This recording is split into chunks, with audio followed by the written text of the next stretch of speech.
Assalamualaikum warahmatullahi wabarakatuh. Alhamdulillah.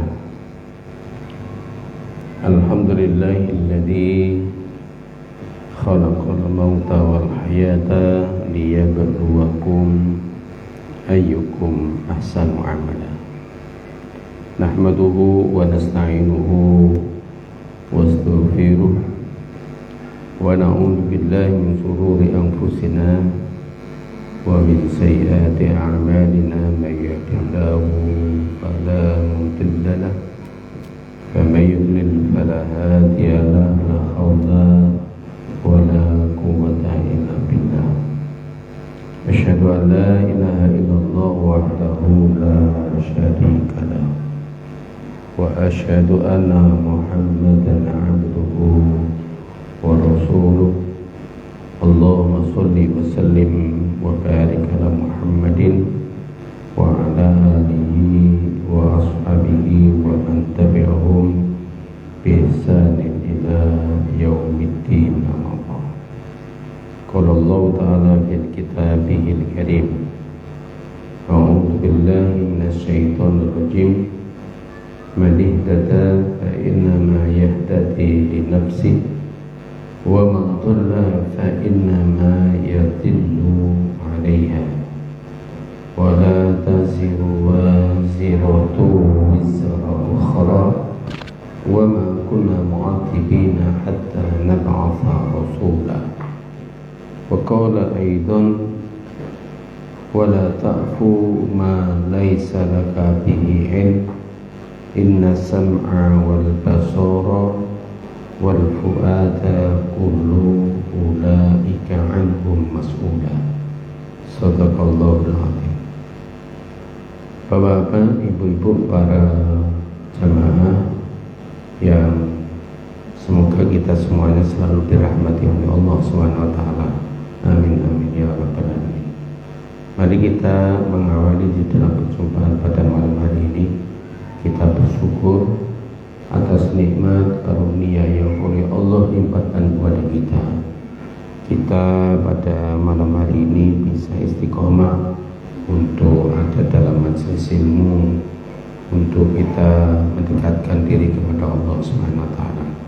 Dan mudah-mudahan kita oleh Allah dilapangkan di dalam kita ada dalam majelis ilmu ini, dan mudah-mudahan kita diistiqomahkan oleh Allah Subhanahu wa taala di dalam din Islam yang hak ini sampai Allah menjemput kita, sampai kita kembali kepada Allah dengan kondisi husnul khatimah. Amin amin ya rabbal alamin. Bapak, ibu-ibu, ikhwani wa akhwati fillah rahimakumullah, pada malam hari ini saya akan berbicara, temanya yaitu apa yang kita jalani itu kita akan menunai sebagaimana yang kita telah kerjakan, dan tidak ada tanggung jawab dosa orang lain kita harus pikul.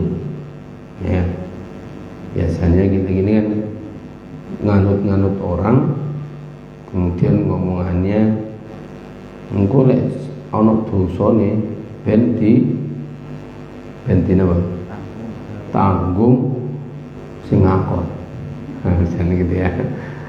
Nah, ini oleh Al-Quran nggak ada itu menanggung dosa orang lain kepada yang lainnya, itu nggak ada ya. Semuanya itu akan menjadi tanggung jawab masing-masing. Bagaimana bisa mendudukkan persoalan ini? Begini, nah, saudara-saudara. Jadi sesungguhnya kita ini hidup ini, kita secara individu dahulu telah bersaksi kepada Allah. Kita hanya taat patuh kepada Allah Subhanahu wa taala. Mungkin dengan istilah kita ini dibekali dengan kefitrahan, fitrah, gitu ya. Jadi fitrah itu bukan anak yang suci, kemudian sebenarnya bukan itu, ya. Tetapi apa? Kita ini dibekali oleh Allah, di mana kita ini telah bersaksi bahwa kita akan mentauhidkan Allah, sehingga Allah memberikan petunjuk di dalam kehidupan dunia ini, ya. Di mana memberikan petunjuk, yaitu di dalam Al-Quran dan sunnahnya Rasulullah SAW. Sehingga kenapa kita ini kalau sudah itu merupakan petunjuk, artinya itu merupakan dalil yang ada di dalam Al-Quran ataupun sunnahnya Rasulullah SAW, sedang ini amal yang kita lakukan ini bedoni dengan yang ada di dalam Al-Quran dan sunnah. Bagaimana itu? Maka kita semuanya harus berani merubah diri kita menyesuaikan dengan apa yang ada di dalam Al-Quran dan sunnah. Abot. Tetapi mari kita menengok bahwa diri kita telah menyatakan taslim. Kalau sudah di kehidupan dunia ini kan taslim itu apa? Kita Islam. Kalau kita telah menyatakan taslim kita, maka sudah berangkat apa yang dimaui oleh Allah Subhanahu wa taala, maka kita ini hanya sami'na wa ata'na. Nah, bagaimana kita itu bisa mengetahui itu? Nah, ini kewajiban bagi kita ini untuk ngilmoni, untuk mempelajari. Dan memang fakta real di dalam kehidupan akhir zaman ini, Bapak Ibu-ibu, ikhwani wa akhwati fillah rahimakumullah, banyak di antara kita itu terhadap konsep ilahiyah itu tidak semuanya kita pahami.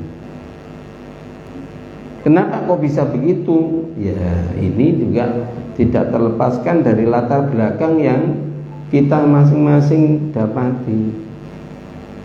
Ya, dari awal kita mungkin kecil sampai sekarang ini, panjenengan kita sami ini kemudian apa berprosesnya? Saya yakin itu berbeda-beda. Ya, Pak Ruri kalau Pak Pendi beda lah. Pak Pendi iso dandani listrik, Pak Ruri ora isone masak. Ya, karena apa? Karena latar belakang. Ya. Demikian pula kaitannya dengan persoalan-persoalan agama juga begitu. Apakah itu selesai? Apakah kemudian orang yang berpondokan itu dia di pondok itu kemudian dia akan bisa menjalankan? Belum tentu. Ya. Hanya saja setelah dia sadar bahwa kewajibannya dia untuk mendapatkan ilmu dari Allah di dalam Al-Quran dan Sunnah itu, kemudian dia sadar, kemudian dia terus untuk memburu ilmu tadi, maka sesungguhnya itu tidak akan jauh artinya dari proses yang orang yang mereka itu di pondok pesantren. Ya, ini saudara. Demikian pula mungkin fenomena kondisi yang ada sekarang ini, ya. Kenapa anak-anak kita ini kita pondokkan? Karena kalau berproses dengan kita, mereka nggak kuat, kita pun nggak kuat untuk menghadapi itu. Ya, kita ini kalah kok dengan HP CJ, kalah. Ya, anak-anak harus podo, kemudian apa menteleng disuruh sholat, gimana? Dengan pondok nggak boleh bawa HP, ya. Wong tuane nggak HP nggak akan, ya.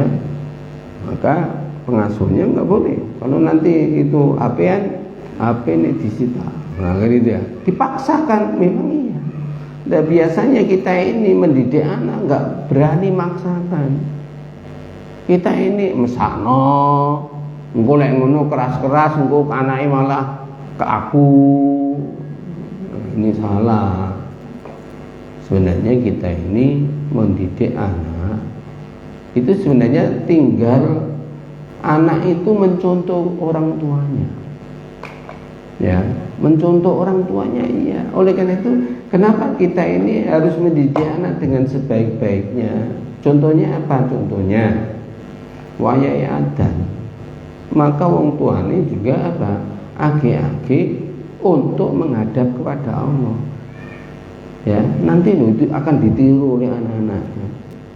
Itu betul itu. Tapi kadang kadang eling, kadang tidak. Anaknya juga kadang eling, kadang tidak.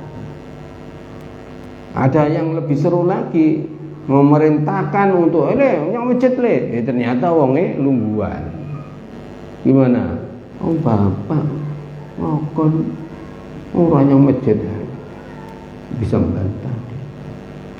Artinya apa? Artinya perilaku yang ada itu karena yang ada di mindset ini, yang ada di akalnya dia, yang kaitannya dengan informasi yang masuk pada dirinya, itu ada sesuatu yang tidak ada korelasinya, sehingga terjadi perbantahan.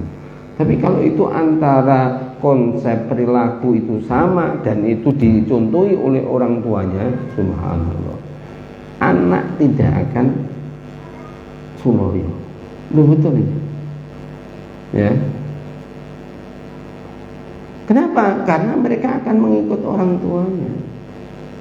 Nah biasanya di masyarakat kita kan nggak begitu. Mesakne biasanya gitu ya. Anak si cilik ya, si cilik. Kemudian itu waktu subuh ya. Coba kita petani keluarga kita. Kalau kita ini habis ya tidur, kemudian pas mendekati subuh, kita eling dengan anak kita untuk dibangunkan ya. Karena apa? Karena ajaran Islam seperti itu. Nah kita ini kan kemudian pada akhirnya apa mesaning kuwae wong taklif hukum yo gorong kena. Wong anak belum terbebani hukum, iya, tetapi pembelajaran itu tidak bisa dimulai seketika. Kalau anak sudah besar nggak bisa. Tapi apa? Anak harus diikutkan. Nah ini, ya. Supaya apa? Supaya nanti dia mau tunduk dan patuh kepada Allah Subhanahu Wa Taala. Inilah saudara. Coba mungkin sekarang ini ya bisa dipraktekkan kok. Nanti pagi mau subuh. Coba itu anaknya dipanggil, nah itu mau azan ayo tentang subuh, tentang wudu. Nah, itu anak nanti kalau yang ada meler, kemudian ini berarti awalnya dia atau orang tuanya melakukan ada sesuatu yang salah. Tapi kalau kemudian dimulai istri suaminya sepakat, anak-anak kalau subuh semuanya dibangunkan. Kalau perlu kemudian apa? Ke masjid semuanya. Maka anak nanti akan ikut. Ya. Nah, di dalam kesempatan malam hari ini saya tadi mengambil sebuah ayat yang ada di dalam Al-Qur'an ya, dua ayat lah ya. Tepatnya di dalam Bani Israil. Yang satu tadi juga Bani Israil. Allah Subhanahu wa taala berfirman begini, "Manih dada fa innama yahtadi li nafsi." Mani ada barang siapa yang dia itu berjalan di dalam atau berbuat di dalam kehidupan ini sesuai dengan apa yang menjadikan petunjuknya Allah, fa innama yahtadi li nafsi, maka sesungguhnya apa-apa yang dia kerjakan sesuai dengan petunjuknya Allah tadi itu akan kembali kepada dirinya sendiri. Jadi antum semuanya ini mengerjakan sesuai dengan apa yang diperintahkan oleh Allah, ingat apa yang Anda lakukan itu sesungguhnya tidak akan jatuh kemana-mana kecuali akan kembali kepada diri sendiri. Sehingga nggak ada aku spontan panting. Nah, itu berarti orang ini nggak ikhlas. Hati-hati lah ya. Gayane wong tua Jawa itu kan ngono ya. Kowe iki wis tak ragati. Aku pontang panting, kepala dadi sikil, sikil dadi kepala, kan gitu ya. Ya ora usah dunekne ngono kuwi. Ya. Kenapa? Karena itu amal. Kalau amal itu diundat-undat, apa yang terjadi? Berarti enggak ikhlas. Anaknya akeh Ustaz, gimana? Ya enggak apa-apa. Ujiannya ya akeh. Ya. Tapi ingat, ya, walaupun anaknya akeh, ujiannya ya banyak, maka ini begini ya. Allah itu tidak akan mendolimi coba umat. Aku iki gak duwe, anakku akeh ya. Bersyukurlah itu. Berarti sugih. Betul. Tapi itu harus dipahami antara keduanya ya. Antara suami istri. Betul itu. Ya. Allah akan memberikan rezeki. Betul ini. Kenapa? Karena setiap makhluk, orang atau anak yang terlahirkan pasti membawa rezekinya masing-masing. Percaya enggak? Halo. Lek percaya biasanya ngomong ini, anake wong iku wakeh men ya. Ngono ki piye ya lek mangani. Sedang itu dalam kehidupannya terus apa ora rekoso yang golek duit ngono iki. Lah kita ini apa memahami kehidupan ini golek duit ya rekoso.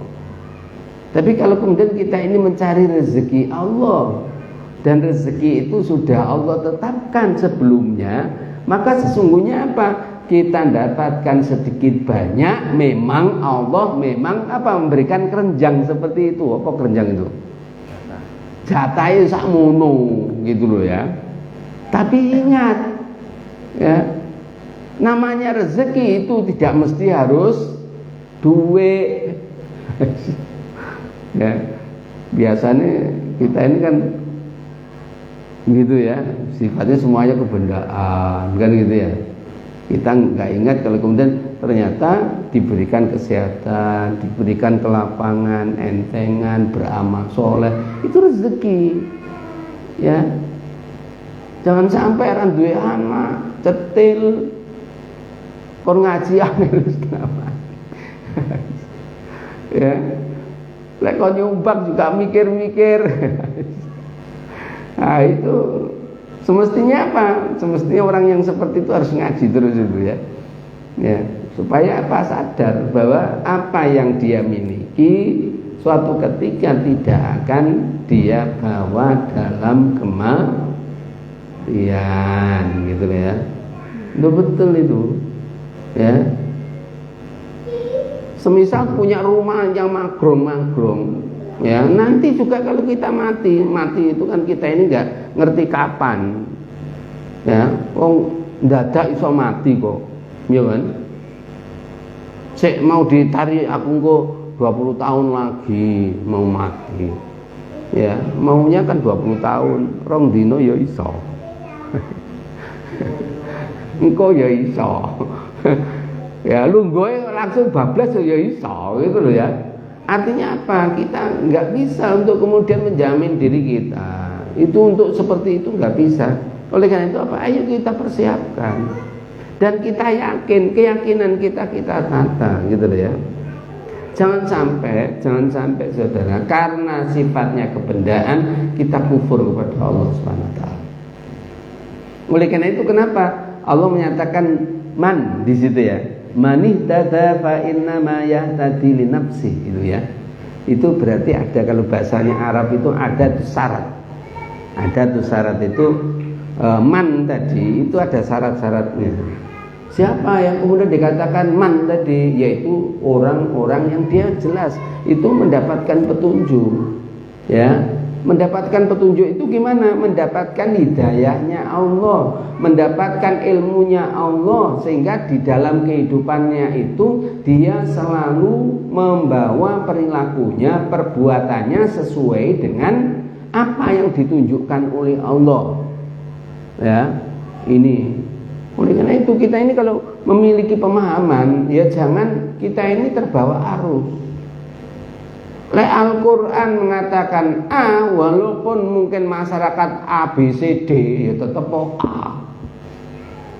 Gitu loh. Lebih-lebih itu persoalan wajib. Kalau persoalannya sunnah gimana? Ya kalau sunnah kan nggak perlu kemudian kita ini tonjok-tonjokkan, kan nggak perlu. Ya sudah, ini kalau mereka melakukan yang sunnah ya kita dukung, kan begitu. Nggak usah kita cegah. Ya, ini saudara. Oleh karena itu apa? Oleh karena itu betul kalau kemudian tatkala mereka itu menggunakan hidayah Allah di dalam perbuatannya, di dalam setiap amal yang dia lakukan, maka apa-apa yang telah dia kerjakan tadi itu akan kembali kepada dirinya sendiri, bukan kepada orang lain. Ya. Ustaz, katanya ada orang yang ngajak orang lain, kemudian dia mendapatkan pahala sebagaimana orang yang diajak tadi, gimana? Iya, memang itu merupakan merupakan balasan yang diberikan oleh Allah. Ya. Dan itu memang ajaran Islam. Loh, berarti itu kan kita ini katanya perbuatan kita, iya perbuatan kita mengajak orang tadi dengan kebaikan yang diberikan oleh Allah Subhanahu wa taala. Ternyata orang yang diajak tadi itu betul-betul ada di jalannya Allah. Maka dari ilmu yang kita sampaikan tadi itu mengalir. Itulah yang dinyatakan ilmu yang bermanfaat. Gitu ya. Iya. Ya. Terus bagaimana kalau kita nggak mengetahui? Begini ya Pak Ibu-Ibu, sesungguhnya semua konsep kehidupan itu, baik ibadah madho ataupun ibadah ghairu madho, semuanya itu sudah ada konsepnya di dalam Al-Quran dan Sunnah itu. Hanya saja kenapa ada orang mengatakan aku gak ngerti kok, mergane gak nyinauni. Ya, aku kok belum dapatkan? Ya memang belum ketemu. Oleh karena itu apa? Kalau belum ketemu, maka kita ini harus mencari. Gitu loh. Ya, jangan sampai wis gak duwe ilmu, menengahi, mencukupkan diri, pada akhirnya apa yang terjadi di dalam kehidupannya? Pasti seseorang itu akan berjalan sesuai dengan yang dia pahami. Yang dia pahami yang bagaimana? Ya sesuai dengan apa yang ada di sekitarnya. Ya. Lo betul ini, ya. Banyak hal dalam masyarakat kita karena minimnya, karena awamnya terhadap agamanya Allah, mereka menganggap bahwa dia Islam itu cukup sholat. Loh, coba itu cek itu di masyarakat.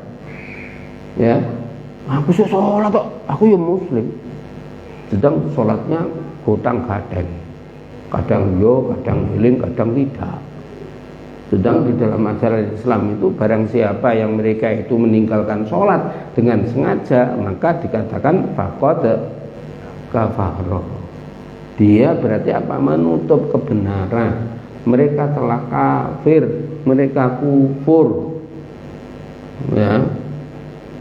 Ini saudara. Nah, kenapa kok disampaikan begitu? Karena mengetahui itu ada dalilnya. Loh kok kemudian itu orang itu tersinggung kalau diberitahukan begitu? Nah, inilah fenomena yang terjadi di masyarakat kita karena kejahiliannya. Tatkala ditunjukkan kebenaran, orang itu emosional. Semestinya kita ini kalau mendapatkan petunjuk, baik itu Al-Quran ataupun Sunnah, mungkin itu berpapasan dengan amal yang kita lakukan itu malah sebagai pelaku, maka sesungguhnya kita ini harus mengintrospeksi diri. Tapi memang sulit, saudara. ditunjukkan kesalahannya itu lo merasa tersinggung, ya. Dengan itu mari kita ini selalu munajat kepada Allah, ya muqallibal qulub, kan gitu ya. Ya Allah, Rabb yang membolak-balikkan hati. Ya. Kita apa? Berdoa untuk ditetapkan hati kita ada dalam agama ini. Nah, ini perlu. Jangan sampai kemudian kita ini dalam proses, kemudian prosesnya bukan jadi karena bercampur banyak hal, ya pada akhirnya kadang itu setuju dengan Islam, kadang tidak. Terus bagaimana? Yaitu nanti sebagaimana firman-Nya Allah tadi, ya. Man ihtada fa innama yahtadi li nafsihi, ya. Barang siapa yang dia itu berjalan dalam kehidupannya ini berbuat sesuai dengan petunjuk, ya siapa itu? Ya siapapun orangnya. Maka apa? Fa innama yahtadi li nafsi, maka apa-apa yang dia lakukan sesuai dengan petunjuk tadi kembali kepada orang yang menjalani. Wa man dhalla, selanjutnya di situ ada wa man ini juga kalau bahasa Arabnya ada tuh syarat lagi. Siapa yang dikatakan dhalla itu juga jelas sekali.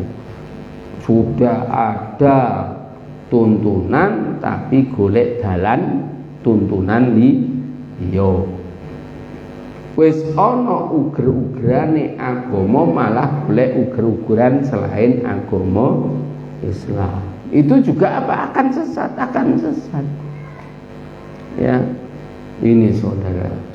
Terus bagaimana? Maka itu akan berlaku. Karena begini, walaupun manusia itu sudah ditunjukkan berkali-kali, mungkin dalam forum majelis beginian ini kemudian sepakat, aku sepakat itu sing disampaikan Pak Ghazali itu, tapi bila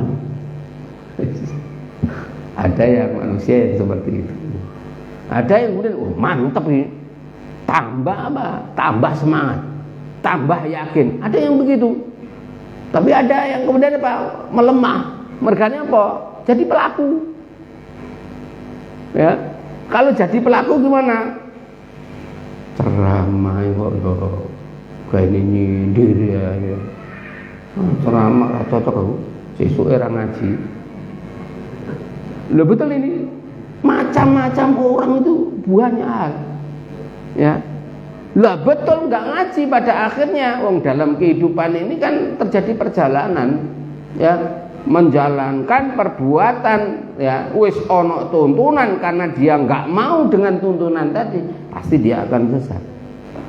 Wa man dhalla, dan barang siapa yang mereka itu ada dalam kesesatan, artinya dia menggunakan petunjuk bukan petunjuknya Allah Subhanahu wa taala, maka katanya Allah Subhanahu wa taala gimana? Ya wa man dhalla fa innama yadhillu 'alaiha. Maka apa-apa yang dia kerjakan dalam kesesatan tadi itu akan kembali kesesatannya, dosanya kepada yang bersangkutan, dirinya sendiri. Nah ini saudara. Lek ngajak-ngajak gimana? Lah ngajak-ngajak lain lagi ya. Selain kemudian dia itu apa? Menyesatkan, dia akan menanggung dari kesesatannya sendiri. Dia ngajak-ngajak itu ya dosa-dosa, tambah dosa. Nah pada akhirnya ada orang mengatakan begini, aku kan nggak ngerti, aku dijak si fulan. Kalau dijak si fulan, dia tak anggap bener, pada akhirnya ternyata salah, terus piye? Sedang dia tidak kemudian mempelajari, pokoknya terus kemudian dalil pokoknya menurut kiai ku ngene kok pokoknya. Nah, pada akhirnya apa yang terjadi? Muncullah kata-kata, aku nglakoni ini lek seandainya itu kleru, sing dosa ya sing ngajak aku. Loh, tidak hanya itu, nanti persoalannya masing-masing. Ya. Lan aku kan nggak ngerti. Loh, oleh karena itu kalau nggak ngerti berarti harus ngaji. Ya, karena Al-Qur'an jelas sekali, ya. Di dalam Al-Qur'an itu begini, wa ma atakumur rasulu fakhuduhu. Berarti apa? Rasul itu diutus itu membawa apa? Kebenaran. Ya, kalau itu membawa kebenaran maka ambillah. Loh, gimana kalau kemudian kita mengambilnya? Wong kita nggak mau ngaji. Bagaimana kita ini akan bisa mengambilnya kalau kita nggak ngerti? Ya, bagaimana kita akan bisa mengambilnya, menjalani kalau kemudian kita ini nggak mau tahu dengan agamanya Allah? Nggak mungkin akan terjadi itu kita bisa mengambil itu. Demikian pula ya, wa manahakum, dan apa-apa yang dicegah atas kalian dari Rasul, maka apa? Pantahu, maka cegahlah. Nah, mergane serang ngerti apa sing mesti harus dicegah dan apa yang diikuti, pada akhirnya bledrune gimana?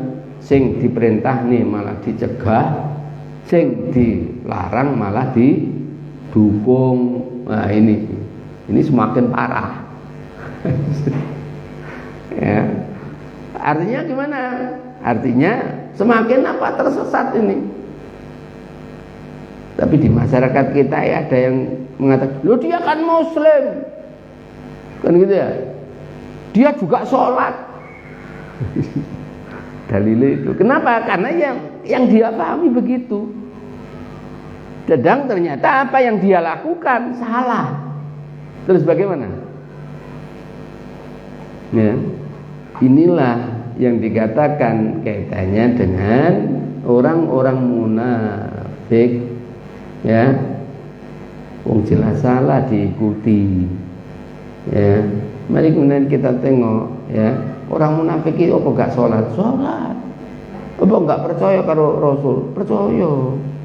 Tapi nih, sesungguhnya dia kufur imannya tadi karena ada kepentingan. Oleh karena itu, Bapak, Ibu-ibu yang dimuliakan oleh Allah, ayo, kepentingan yang sifatnya duniawi itu jangan mengalahkan yang ukhrawi.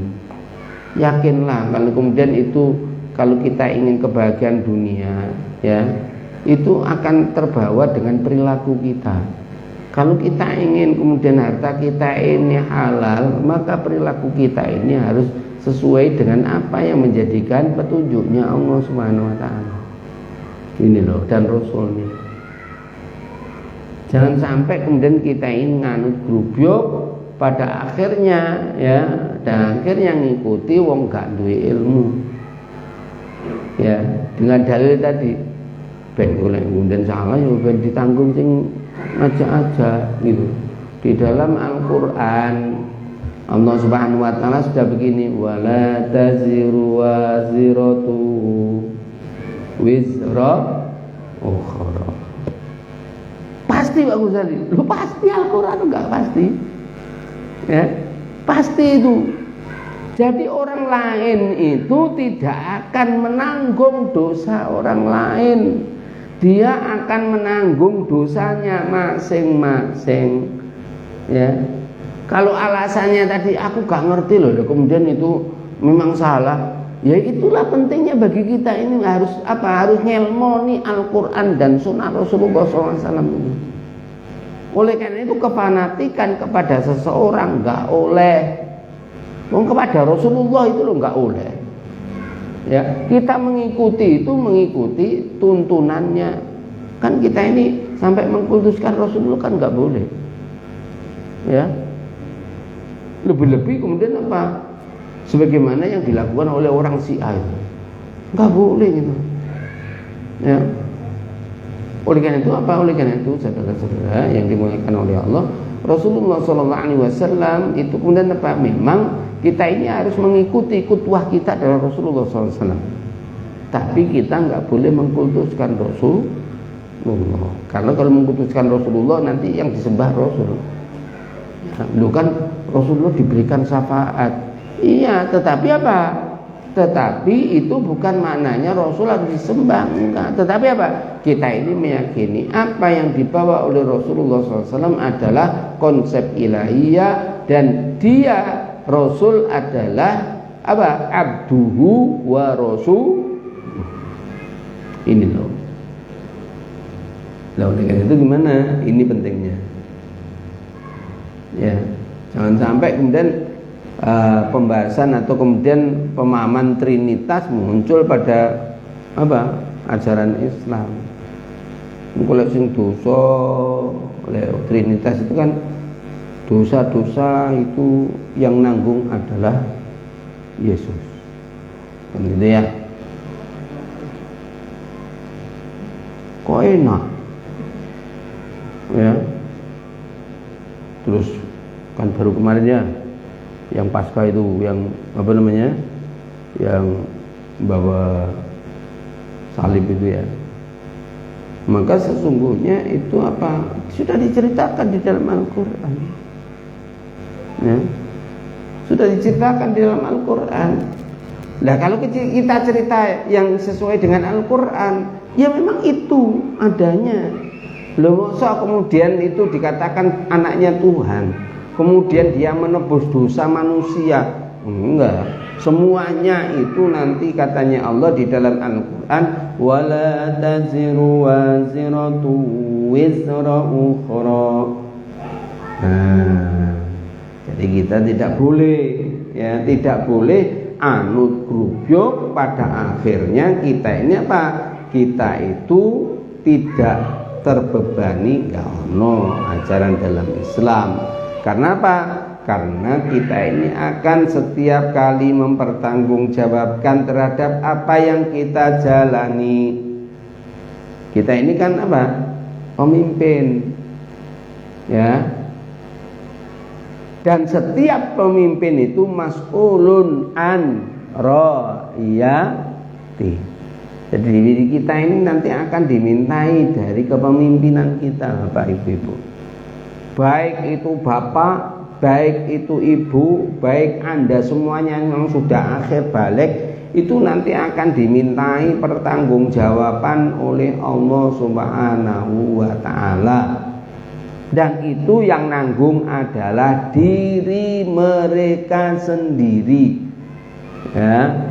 Loh, Rasulullah akan memberikan syafaat, itu adalah apa? Haknya yang diberikan oleh Allah kepada Rasul, itu urusannya Rasul. Ya, jangan kita pada akhirnya kemudian apa? Seperti yang nanti dapatkan syafaat. Belum tentu. Ya. Oh, enggak mau menghidupkan sunnahnya Rasul, mendapatkan syafaat bagaimana? Ya, bagaimana kita enggak mau ittiba Rasulullah Muhammad SAW, kita akan diakui oleh Rasulullah SAW. Enggak mungkin orang yang akan mendapatkan syafaat Rasulullah SAW nanti di akhir, ya, yaitu siapa? Orang yang menghidupkan sunnahnya Rasulullah SAW. Ini saudara. Oleh karena itu, mari ya kita ini mumpung kita ini masih diberikan oleh Allah peluang, ya, peluang kehidupan ini, mari kita ini banyak ngilmoni, banyak memahami, dan di dalam proses ini, ya di dalam proses ini, maka saya yakin ya ada sebuah pemikiran-pemikiran yang mungkin sifatnya kontraproduktif.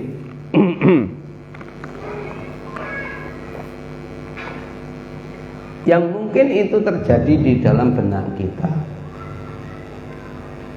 Bagaimana kita bisa mengatasi itu? Ya, biasanya begini saudara ya. Kenapa kok bisa muncul sebuah kontraproduktif? Antara pemahaman yang mesti dia pegang dengan realita yang dihadapi itu biasanya nggak sinkron, atau terjadi sebuah paradigma kontraproduktif. Kontraproduktif itu berbeda, ya. Berbedanya apa? Sangat tergantung. Ada yang betul-betul 180 derajat sehingga orang yang kemudian diberitahukan kaitannya dengan kebenaran dia langsung menolak. Ada yang kemudian dia juga menyadari, oh ya betul, kalau begitu apa yang saya lakukan itu salah, berarti saya harus memperbaiki. Ada yang orang yang begitu. Ada yang kemudian dia itu langsung pada saat itu meninggalkan apa yang dilarang tadi. Nah, kita termasuk orang yang mana itu yang kemudian antum sendiri yang tahu. Ya. Oleh karena itu kenapa kita ini selalu munajat kepada Allah Subhanahu wa taala. Allahumma arinal haqqa haqqa, kan gitu ya. Kita ini, ya Allah, tunjukkanlah yang hak itu hak.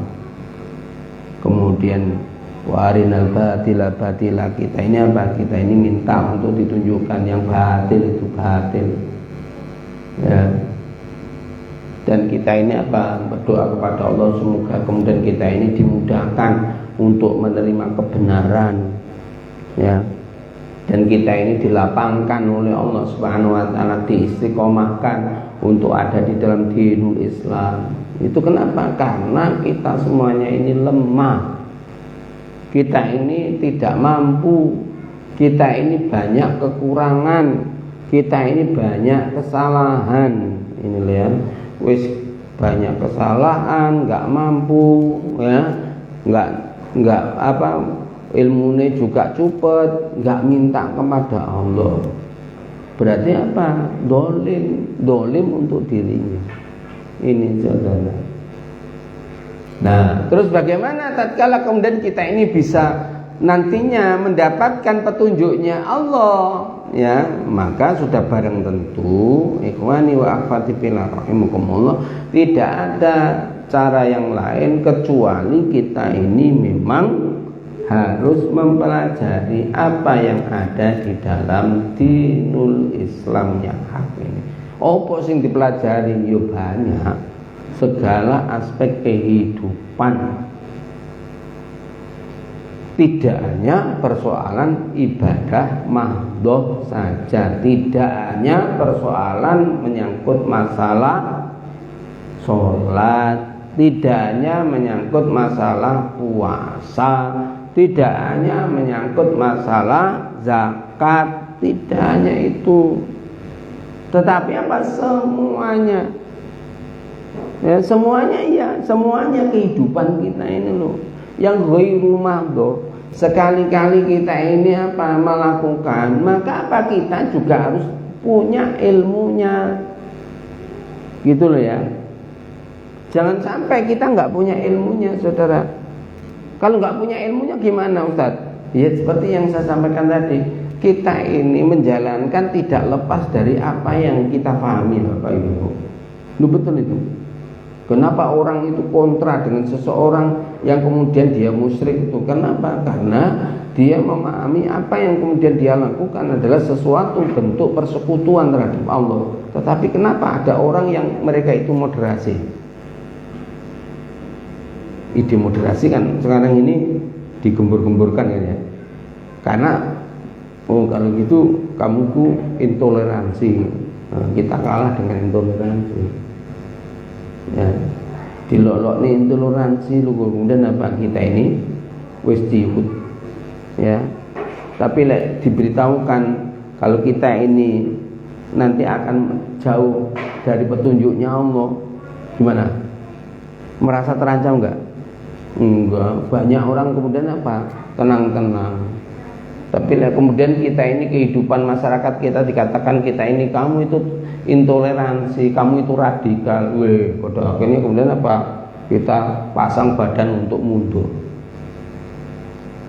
Ini juga Ini juga merupakan sesuatu bukti keimanan seseorang. Betulkah dia itu memegang ajaran Allah Subhanahu wa taala atau tidak? Atau malah kemudian menjalankan kemungkaran. Sekarang ini kan zamannya banyak kebodohan, pembohongan, pengkhianatan kan itu ya. Mari kemudian kita tengok ya, jelas-jelas kemudian salah loh, kemudian dibelok. Jelas-jelas kemudian itu bener malah kemudian dilolok nih, dikhianati. Ya. Sekarang ini betul apa yang disabdakan oleh Rasulullah SAW, zaman Ruwaibidah ada, pengkhianat itu malah diamanai juga ada, orang yang jujur malah dikhianati. Oh, ini sudah terjadi sekarang ini. Ya. Untuk apa itu ditunjukkan oleh Rasulullah SAW? Supaya kita berhati-hati apabila kita menemui zaman yang seperti itu, kita terhindar daripadanya, bukan malah bergabung. Sekarang kan malah bergabung. Ya, jelas ya, yang bergabung tidak hanya kemudian orang-orang yang kemudian tidak sekolahan, ya dihapusi, melu ngapusi, malah dibiasakan kemudian apa? Kalau nggak ngapusi nggak cocok. Ya, jadi ada tradisi kalau berbohong itu sesuatu yang biasa. Gimana kalau kemudian sebuah kejelekan kemudian disematkan yang semacam itu? Rusak. Ya, akan rusak, iya rusak. Dan Al-Quran sudah jelas-jelas sekali, ya jelas-jelas sekali. Gimana orang yang mereka itu berjalan dalam kehidupan ini tidak menggunakan petunjuknya Allah, maka dia akan ada dalam kesesatan. Dia akan terlenakan, dia akan terhinakan dari apa yang menjadikan kemuliaan. Kenapa? Karena kemuliaan itu hanya didapatkan bagi orang-orang yang mereka mengambil petunjuknya Allah di dalam setiap perbuatan yang dia lakukan di dalam kehidupan. Walaupun mungkin orang lain tidak ngubris, walaupun mencemooh, walaupun tidak suka, walaupun kemudian diancam-ancam lain, karena itu merupakan kebenaran yang diberikan oleh Allah, maka apa? Maka dia yakin bahwa apa yang kemudian nanti terjadi pada dirinya adalah sebuah kebaikan. Nah, untuk nanamkan begitu gimana Ustaz? Begini ya Pak Ibu, memang kita ini kalau ada di tengah-tengah masyarakat itu, kita ini prinsip kita ini iso didol, tapi naudzubillah min dzalik, ya jangan mau. Sekarang ini banyak prinsip iman itu dijual dengan harta, kedudukan dan jabatan, yang pada akhirnya ya dia melakukan banyak kesalahan-kesalahan, dia nggak kroso bahwa dia sudah jauh dari kesesatan tadi. Tapi tatkala diluruskan, dia merasa apa? Disinggung, merasa dilolokno, merasa dihina-hinakan. Sedang Al-Quran yang menghinakan mereka. Ini loh. Seperti contohnya, karena fenomena yang seperti ini kan, tatkala orang Muslim mereka itu diingatkan dengan ayat-ayat Allah, tetapi kemudian mereka itu malah membantah. Siapa itu? Orang munafik. Coba kemudian kalau ada orang yang semacam itu, ya, Anda kemudian menyatakan orang munafik itu tidak diakui dia adalah orang yang beriman. Kalau dia menyatakan Muslim itu urusan dia, tapi kalau iman itu apa? Tidak. Mungkin ada orang mengatakan, loh kamu itu kok kemudian menjustifikasi. Nah, berarti apa? Orang yang nanggap tadi itu apa? Dia tidak sepakat dengan ini. Kalau sudah ditunjukkan ayat Al-Qur'annya, wa minan nasi may yaqulu amanna billahi wa bil yaumil akhir wa ma hum bimu'minin. Jelas sekali. Semestinya tatkala kalau kemudian mereka ditunjukkan, loh ini loh ayatnya Al-Quran, maka bagi orang yang beriman tidak ada satu kata pun yang dia berani untuk mengucapkan tidak, kecuali hanya menerima. Nah, untuk ini gak mudah, saudara. Ya, kenapa? Karena manusia itu egonya tinggi, emosionalnya itu tinggi. Kenapa? Kalau di dalam Al-Quran itu kan begini diingatkan, ya, diingatkan kalau kita ini ditunjukkan Al-Quran, jangan sampai dada kita. Al-Quran kan memberitahukan begini, kitabun unzila ilaika fala yakun fi sadrika harajum min litundira bihi wa dzikra lil mu'minin, gitu ya. Ketika Al-Quran diturunkan kepadamu Muhammad, fala yakun fi sadrika harajum min, maka janganlah Al-Quran itu menjadikan sempit dadamu. Ya, artinya sempit dadamu gimana? Nggak mau menerima, nggak cocok, kurang pas, saklek dan lain-lain. Jangan. Kenapa? Karena Allah sudah menunjukkan bagi orang-orang yang mereka itu mukmin, dia cirinya demikian. Bagi orang-orang yang mereka diperingatkan oleh Allah dari kalangan orang-orang kafir, juga kemudian apa? Allah mencirikannya.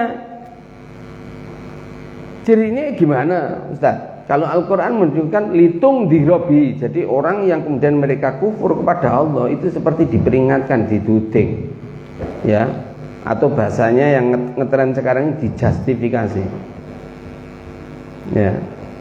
Lebih-lebih ada orang begini, tidak menyebut nama, kemudian dikatakan oh itu haram, ya, oh itu musyrik. Nah, itu kalau orang yang pelakunya musyrik itu kemudian apa? Enggak setuju. Nah, itu loh, ngomong memusyrik-musyrikan orang, sedang fakta yang hadir di lapangan dia itu nguri-nguri pepunden.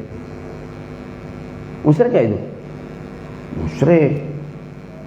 Ya, coba itu antum cek itu, ya, artinya antum praktekkan, Pak, itu loh musyrik.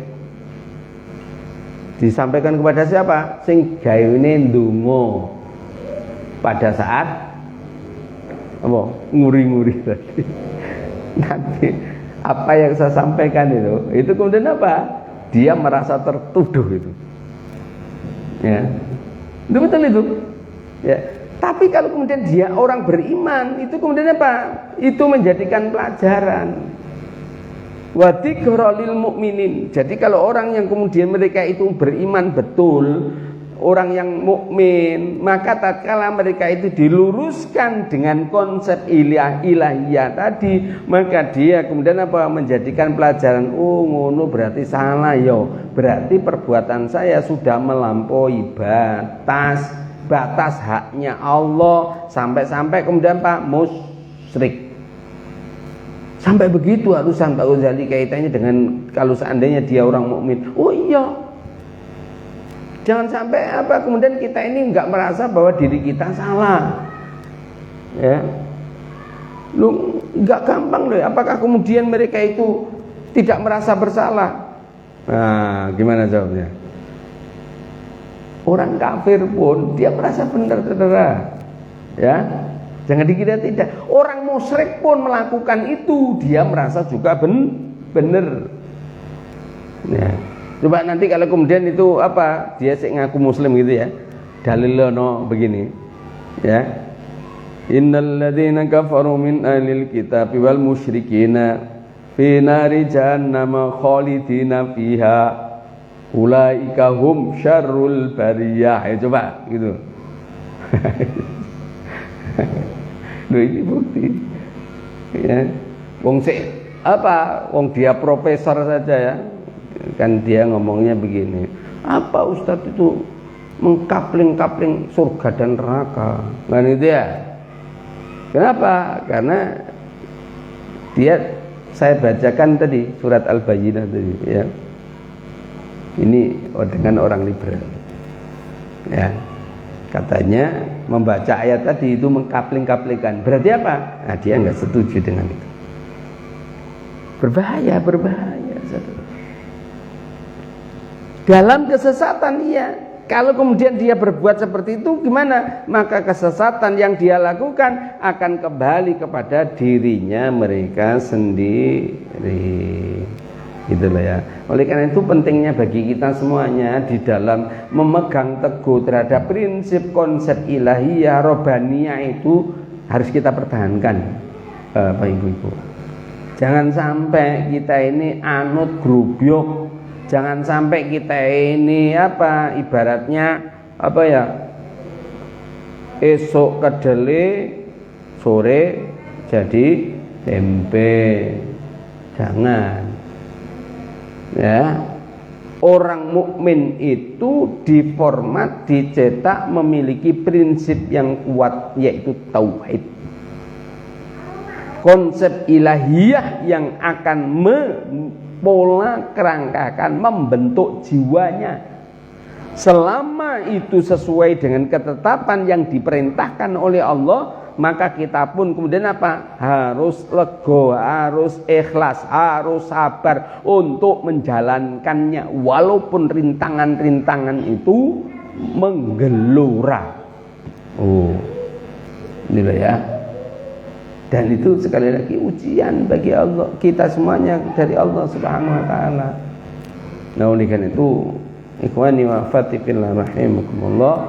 Jadi mumpung kita ini masih diberikan oleh Allah kesempatan, ya, jangan sampai ya kita ini hilang kendali. Kenapa? Karena Allah Subhanahu wa taala telah memformat kita memiliki prinsip dan bagaimana akhlak kita di dalam melakukan segala aktivitas kehidupan yang kita jalani dalam kehidupan yang fana ini. Fa insyaallah kalau kemudian kita ini betul-betul menjadikan Al-Quran sebagai petunjuk kita, hadisnya Rasulullah SAW sebagai penjelas dari petunjuk tadi, fa insyaallah ya kita akan terselamatkan di jalannya Allah SWT. Kenapa? Karena Allah berjanji gini, wa may ya'tasim billah faqad hudiya ila siratim mustaqim.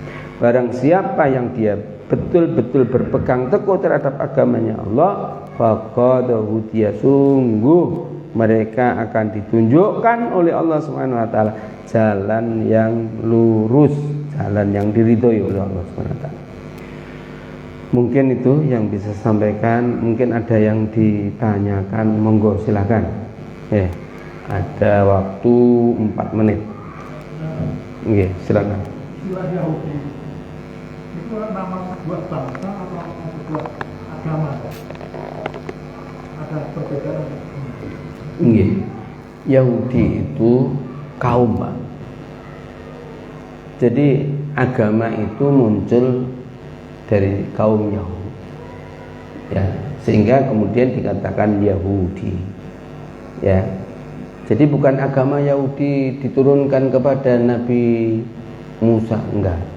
Mereka dari kalangan Bani Israel. Jadi Bani Israel itu, ya, di mana di situ ada Nabi, semisal contohnya munculnya yaitu Nasrani.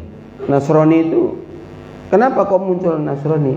Orang yang berkeyakinan bahwa Isa itu Yesus. Isa itu anak Tuhan karena lahir di Nazaret, sehingga mereka mengatakan kaum Nasrani. Nah, itu Yahudi juga begitu, ya, itu suatu kaum yang pada akhirnya kemudian dia menamakan agamanya Yahudi. Dan di dalam Al-Quran jelas sekali mereka semuanya adalah orang-orang musyrik dan kafir mutlak ini, ya. Bagaimana mereka dikatakan ada orang ahli kitab kalau mereka betul-betul memegang teguh terhadap agamanya Musa ataupun agamanya Isa. Kalau sekarang kan itu sudah jadi kemusyrikan. Agama ini dirubah, ya. Dan ketetapan Allah Subhanahu wa taala terhadap persoalan ini jelas sekali. Allah langsung kaitannya dengan persoalan-persoalan yang mereka itu Mereka itu telah menyimpang dari agama ilahiyah. Ya, oleh karena itu kalau kemudian kita ini menyampaikan sesuatu, ya, kalau mereka tersinggung, oh itu Al-Qur'an kok. Ya, Al-Qur'an. Kalau Al-Qur'an kan jelas sekali, laqad kafarul ladzi kan gitu. Sungguh mereka itu kafir katanya Allah kan gitu. Orang yang mengatakan apa Isa ya, kemudian itu punya ayah dan ibu dan dari keduanya itu ada yang namanya Rohul Kudus. Nah, ini mengatakan Trinitas kan gitu ya. Maka apa? Al-Qur'an sudah memberitahukan laqad kafarul ladzi. Kalau orang yang sudah begitu, maka apa? Kafir dia. Demikian pula orang Yahudi ya, Uzair anak Allah. Uzair anak Allah. Maka apa? Kafir. Ya. Lah bagi orang yang kemudian mereka itu beragama itu kemudian disampaikan begitu, itu ngolok-ngolok nih, lu enggak, ini Al-Qur'an. Kita pun tidak akan mengatakan kemudian itu kafir kalau Al-Qur'an tidak menyatakan kafir, karena konsekuensi tauhid itu Bapak Ibu-ibu ya. Kalau Allah mengatakan kafir, kita enggak mau kafir, maka kafir kita. Ya. Artinya apa? Mana kafir itu? Kita menolak kebenaran yang datangnya dari Allah. Allah sudah menyatakan itu kafir, maka apa? Kita yang mengatakan itu kafir berdasarkan ayat itu. Begitu. Ya. Nah, bagi orang yang merungokne, yang pemahamannya moderasi, ya enggak usah tersinggung. Semisal contohnya, qul ya ayyuhal kafirun la a'budu ma ta'budun. Kan begitu. Kan ini realita. Ya, hei orang kafir, kenapa itu langsung disebut kafir? Kenapa? Mereka menolak agamanya Allah, menolak kebenaran yang datangnya dari Allah. Maka apa? La a'budu, saya tidak akan menyembah apa yang kalian sembah, sebagaimana kalian tidak mau menyembah apa yang aku sembah. Jelas sekali itu. Ya, nah, berarti itu enggak toleransi, nah, intoleransi. Sakarepmu ya, lu betul lagi. Kenapa? Karena konsep Al-Quran lakum dinukum waliyatin, untuk agamamu lek kowe kemudian nyakini itu ya silakan, tapi kok agamaku begini kok, saya katanya melecehkan agamanya kan gitu ya. Sekarang kan rame-rame melecehkannya itu Pak JK itu digoreng itu ya, digoreng ya. Memang ada buku itu jihad Kristen itu ada, tapi keliru. Kata-kata jihad itu hanya di dalam Islam aja ya. Itu saudara, kata-kata iman itu ya hanya dia dalam Islam ya, kok dipakai Kristen ya. Nah itu kan bahasa Arab toh. Bahasa ini apa namanya? Anu kan bahasa apa? Nah ini ya, orang-orang Bani Israel kan banyak Ibrani.